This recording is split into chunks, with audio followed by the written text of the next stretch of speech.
wanna be down with the king.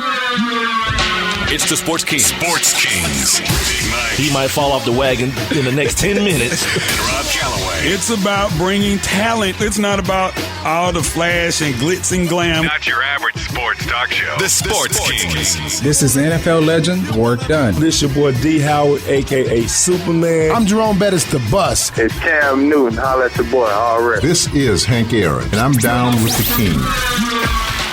Tell a friend, Kings is back. This is hour number 2 of the Sports Kings podcast. Rob Calloway flying solo tonight. We are being heard via Spreaker.com. Don't forget, when you go to the Spreaker app to check out the show, make sure that you like us and that you follow us. That is very important as we try to continue to grow the Sports Kings podcast by leaps and bounds. Don't forget, when we're not here, we're there. There is Facebook, Instagram, and Twitter at Sports Kings Live. You can hit us up via email, sportskingslive@gmail.com. And still to come this hour, we will talk a little NBA playoff action, of course. Last night, you had the Atlanta Hawks taking care of business versus the Washington Wizards, and then you had the Golden State Warriors coming up short versus the Memphis Grizzlies as Mike Conley made his return to the court last night. And so we're going to talk about that and also the continuing fallout or the continuation from the fallout from the fight of the century that happened last weekend between Floyd Mayweather and Manny Pacquiao. But before we do all of that, there was a story that was circulating around the internet about this lady, because I don't watch The Price is Right, but there was a wheelchair-bound contestant on The Price is Right. She won a treadmill. This was actually on yesterday's edition. She won a treadmill. Now, again, she's in a wheelchair and won a treadmill. Danielle Perez is her name. And I saw the video. Thrilled to death to be selected. You know, I would have to say, you know, I grew up watching The Price is Right, that if I heard those magic words, Rob Calloway, come on down, you're the next contestant on The Price is Right, I'll probably lose my damn mind too. But you know, when they opened up the curtain to show what she was going to be bidding on, it was a treadmill, and she just kind of laughed it off. But her guess of $2,400 was closest, and so she ended up winning the treadmill. But of course, you know, people these days, oh my God, I can't believe The Price is Right would give a lady in a wheelchair with no feet. Because I forgot to tell you that part, is that she has no feet. But yeah, people complain, oh my God, I can't believe they gave her a treadmill. Well, guess what?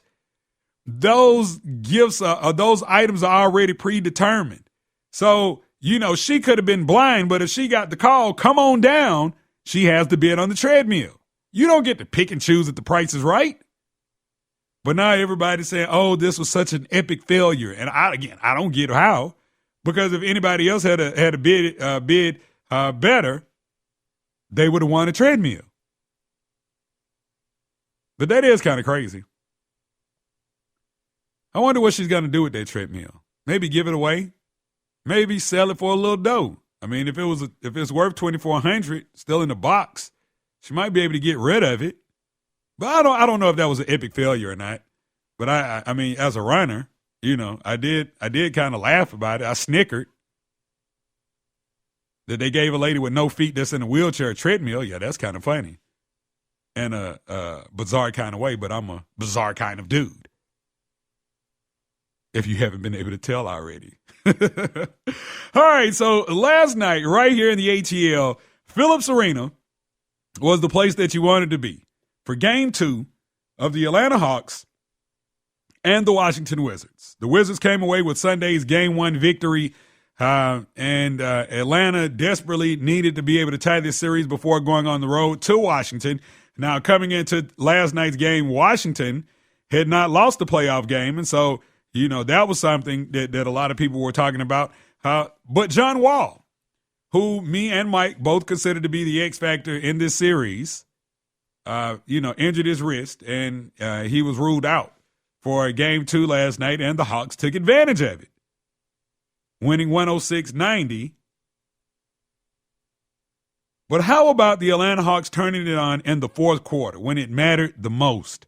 They outscored the Wizards by 11 points. Now, Mike is the dude that always DVRs and goes back and watches stuff, but last night, because I was up and I had watched I watched the West Coast game, then the replay of the Hawks game was on Fox Sports or Sports South, one of them. So I ended up, watching, up until the point that I saw, after we got off from recording yesterday. And I just have to say that the Hawks, look, here's the deal with the Atlanta Hawks. And I'm never, me when it comes to the Hawks, I'm just, I just try to tell it the best way I know how. I'm not one of these dudes that's optimistic that, I always, we'll get them next time. No. It's now and never, whenever. And right now it seems that whichever way DeMarre Carroll goes, so goes the Atlanta Hawks. And this could be kind of scary because DeMarre Carroll is not like the it guy in the league. But he's, right here in these playoffs, when DeMarre Carroll has stepped up and played good basketball, the Atlanta Hawks have been successful. And there was no difference last night. He scored 22 in the Hawks' victory. But again, the Hawks played Hawks basketball last night, regardless if John Wall was in the game or not. We saw a lot of good passes. We saw the ball moving around, and that's what the Atlanta Hawks have been known to do. I think, was it Monday or maybe before I left to go to Vegas, Mike was complaining about the Hawks, and he was talking about, you got to do what you did to get 60 wins. You have to do what you did in the regular season to be successful. Don't get into the playoffs and start trying to recreate the wheel, if you will. You can't do that. If you're playing unselfish basketball, moving the ball around, finding the open man, then that's what you have to do when it's playoff time. We saw Paul Millsap, do what Paul has been doing during these playoffs, score 18 points. Al Horford added 18 as well. And the way that the Hawks played last night, I'm not really sure that if John Wall had played, the Wizards would have won. I'm not really sure about that. I mean, because you had a guy like Ramon Sessions, who is a KG veteran, filled in, scored 21 points on 8 of 14 shooting. And that's right around what John Wall probably would have done. Maybe gave you a few extra points, but it wouldn't have been 16 extra points. And so I'm glad to see the Atlanta Hawks kind of bounce back, because what I will do and what I will say right here, right now, and I'll probably never ever give them another pass like this again, is that coming off of that series with Brooklyn and then having to turn right back around, you get Saturday off and then you right back in action on Sunday, maybe that got to him going into game one. Maybe that got to him. So I'll give them that pass this game. Well, game one. I'll give them that pass because what we saw in game two was leaps and bounds better than what we saw in game one. Really leaps and bounds better other than the closeout game against Brooklyn. Because the closeout game against Brooklyn was serious. Yeah, the Hawks stepped it up. But this was probably the best win other than that closeout game, the game 6 closer. And I just hope the Hawks can keep this thing going because now the series shifts to Washington. And the series resumes Saturday. And you got to think if John Wall, if he's able to come back and, able to give them a little something, being in front of their home crowd, amped up, might spell disaster for the Hawks. But what's funny is I was out today, and nowadays, everybody is a Hawks fan around here in Atlanta. If you're outside of Atlanta, outside of Georgia, then you wouldn't know. But, here in Metro Atlanta or throughout the state of Georgia, it's cool to be a Hawks fan now. It's cool. I've always been a Hawks fan, even when they were losing. But now it's cool. It's the cool thing. Everybody, all the conversation. Oh, man, what you think the Hawks go do? All this, all that. So I was in the store today, one of my favorite stores. I won't even disclose the name. And the guy in there was like, oh, Callaway, we got to get back to the conference finals.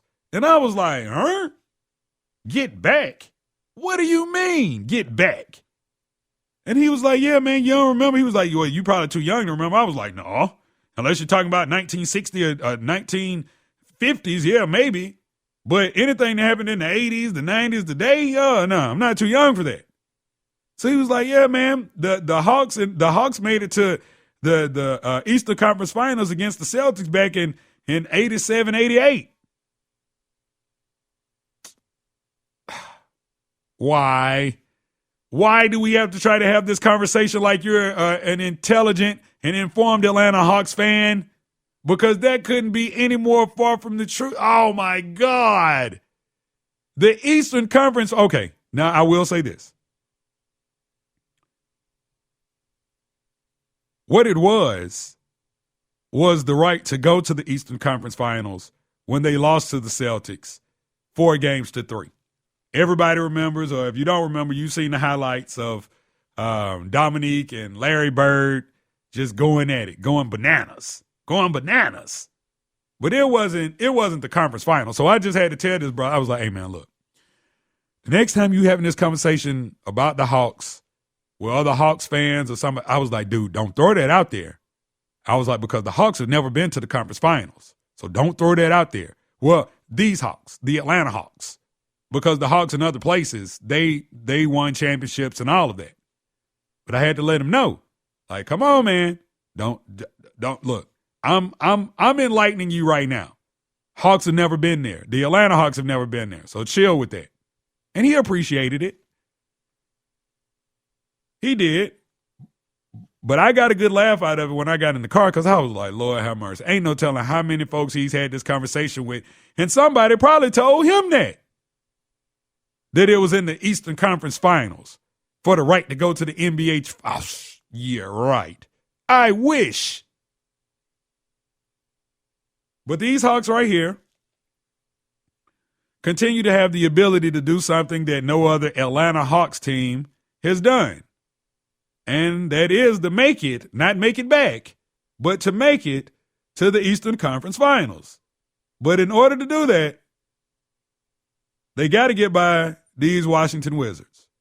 And what I saw last night out of the Atlanta Hawks is what it's going to take in order to knock them off. Because if you haven't heard, if you haven't seen, the Wizards have swag. They have developed a swag about themselves. And right here on the show, we talked about, maybe it being Paul Pierce. I'm not sure what the deal is. But what I do know is that they found a swagger about themselves. And once you do that in the playoffs, you might lose a game here and there. But if you got that swag about yourself and you don't get away from what you were doing to win, it's going to be hard to beat. I'll give you a perfect example. Brooklyn Nets. The Brooklyn Nets didn't have any swagger about themselves. I think the Hawks might have gave them some confidence maybe after, game 1? Game 2, maybe gave them a little confidence. So they went on and won a couple. But they're swagless. But that Washington Wizards team, on the other hand, you see Bradley Beal, I think he went for 20 last night. You got Marcin Gortat, and you have Nene.